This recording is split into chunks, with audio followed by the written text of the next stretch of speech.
Hello and welcome to the Savvy Money Show with me, your host Sean. Please note I'm not a financial advisor.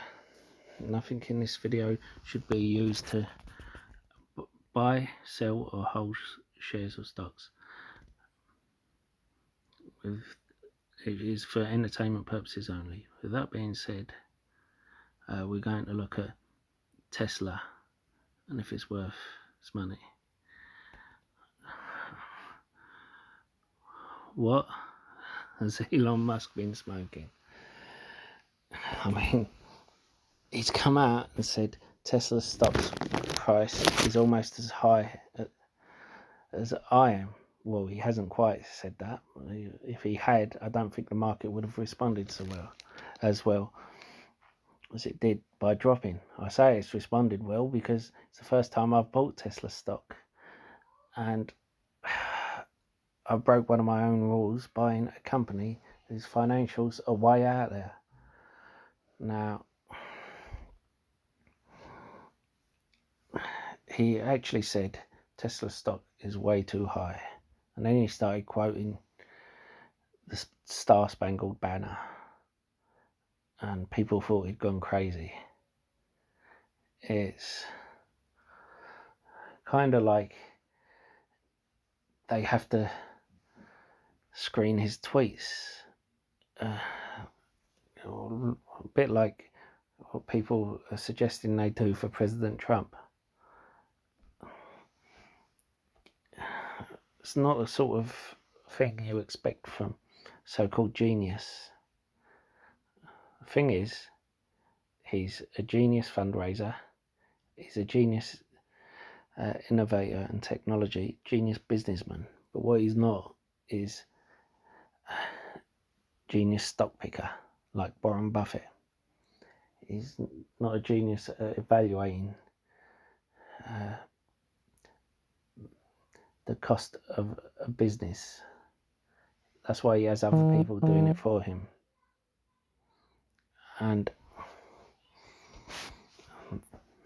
the thing with all this is he's thinking it's got to a high, and he's wondering, maybe he's wondering,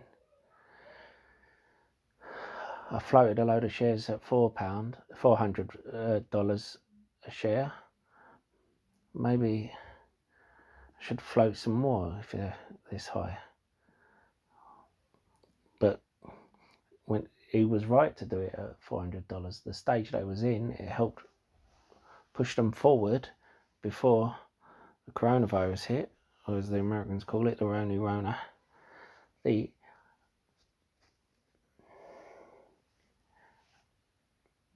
also helped them weather the storm, where other companies are going to the government cap in hand. Look what happened with CCL. They could have gone floating shares when they was at a high. Instead, they took on more debt, and the shares dropped, and then they had to take on more debt, and at unfavourable terms, 11% and 5%. And it's ridiculous. He seems to get the best when it comes to fundraising. Now, we're going to do some comparisons.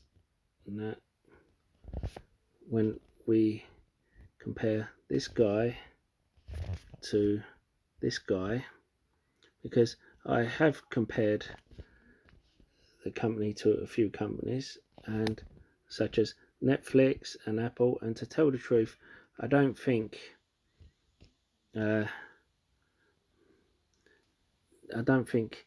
Apple is innovative anymore. They sell their phones with a tweak and their software a little bit tweaked. Now, Amazon is constantly innovating. The problem is it's innovating within their space. So they're not as innovative as Tesla. Tesla is the future, in my opinion. Now, you have the SpaceX program, and Amazon have their space program. It's kind of like who has the biggest rocket. Like when we were kids, who has the biggest dad. And because Tesla have perfected electric cars, Amazon bought into Rivian, which is an electric truck startup. Now, Rivian has gone for the executive electric truck, the niche executive truck, which is why they didn't start selling earlier. They wanted to go for a specialist niche one, and I think it's going to hurt them when Amazon order those 100,000 delivery vans, because you wouldn't want to be paying for a Ferrari or Lamborghini and then have the same sticker on a DHL or Amazon delivery van that's only going to cost like £40,000. Sorry for the American viewers if I keep reverting to pounds. I'm English, so that's what I do. Sorry. But we will look at Amazon's stock price, and we'll see, because I see Tesla as an Amazon at an earlier stage. We'll see their PE ratio, we'll see their financials, and then we'll compare it to Tesla's. Of course, with Tesla, it has to be a forward PE ratio, and their forward PE ratio is 144, which is a lot. But that's because they've only just made a profit. Now, I have never gone into a company with forward PE ratio 144. I staggered back when someone suggested I'll go into a company with forward PE ratio of 80. Now, it just staggered belief. But then you look at Shopify, who have a forward PE ratio of 3,330. Shopify is a lot more overvalued than Tesla, and it doesn't have the growth of Tesla. But that's to do with the people who are investing in Shopify. Now, if you remember my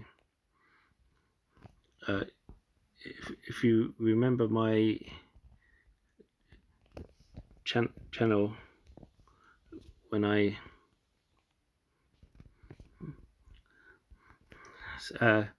did, sorry about this, if you remember my channel when I did Tesla before, and here is the in software, in the solar panels. Here's my video, and I will put the link in the description. Please remember I spoke about Neo. I had some comments about that.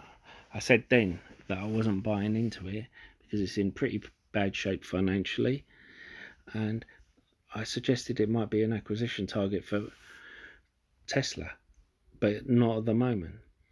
Now, please bear in mind, just because Tesla have $8 billion on hand, that doesn't mean that they are going to go and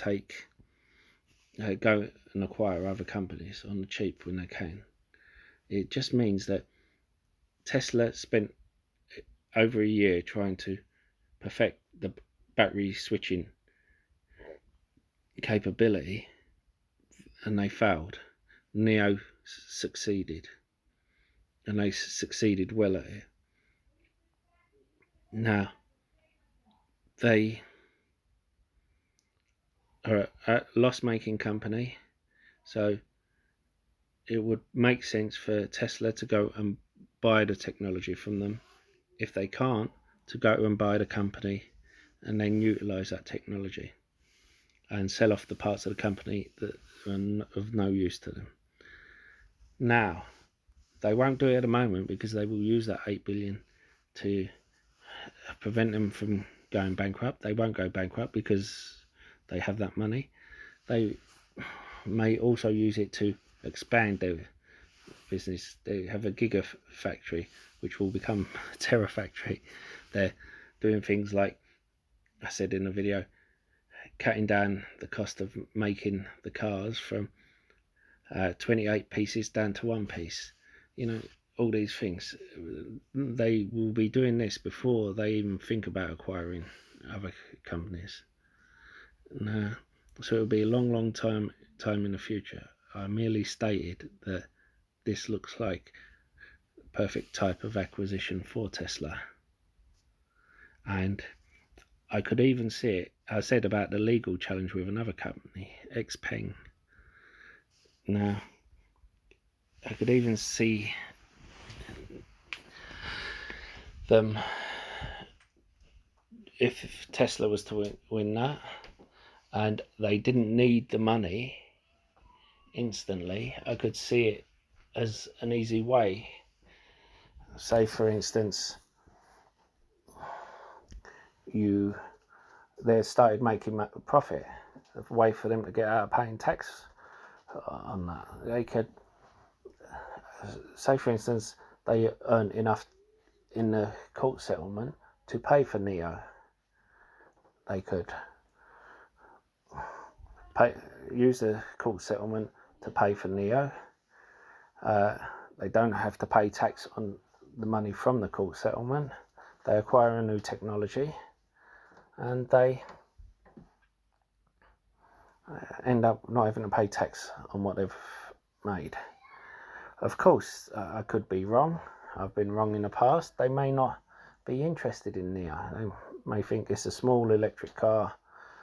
They've perfected something we couldn't. We're going to move on. We're going to concentrate on our core businesses. And as you've seen, one thing I didn't note last time was SpaceX. But they have massive amounts. They have power walls. They're saying they're installing 1,000 solar panel roofs a week. They have all the accessories. They have the software updates that they can install over the cloud, so you don't even have to take them in anymore. Now, with my Nissan Leaf, when they recalled it for a precautionary measure, I had to take it in. Now, which is trouble, because it's bother. You have to take it there, although it's nice to go in there sometimes and charge up, but it's time out of your day. With them, their autonomous software patch, they're doing it the right way. They're not saying you have to buy this or else you don't get it. So you want to go on a long cross-country trip and you buy it for a month just to try it, and then you see how good it is, and then you think, oh well, I might as well buy it. I'll keep on with a subscription. But then you do the maths and you realise it's cheaper just to buy it outright. And that's what Tesla are banking on. I think the only company that Tesla can be compared to in the market is Amazon, who have grown from small to big, and they keep growing, keep reinvesting. All this comparing to Apple is no good, because Apple have stopped innovating. They have Apple TV, yes, which is the only bit of innovating, but they haven't grown on Apple TV.